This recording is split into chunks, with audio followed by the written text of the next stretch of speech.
how to fix Snapchat camera problem.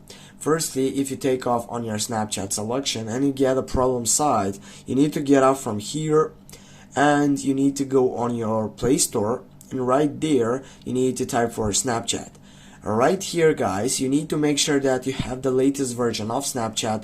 If you don't have it, just simply go right here, update, and then it will be detected and protected by Play Protect section, which is from Google Play Store, and then simply you can reopen it and reinstall it if you want to take off, and simply restart all the setups which are on default.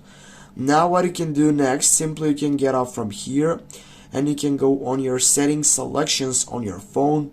Simply scroll down, go for applications. On the settings bar, just tap on it without wasting any time. Just go for Snapchat, go tap on it, and right from here guys, you need to scroll down and go for permissions, and you need to make sure that all of these selections are turned on.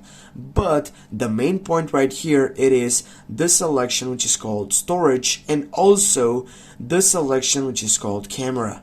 The camera section, which is on the second side right here, it is the most important thing which you need to make sure that it's not like this, it is like this one.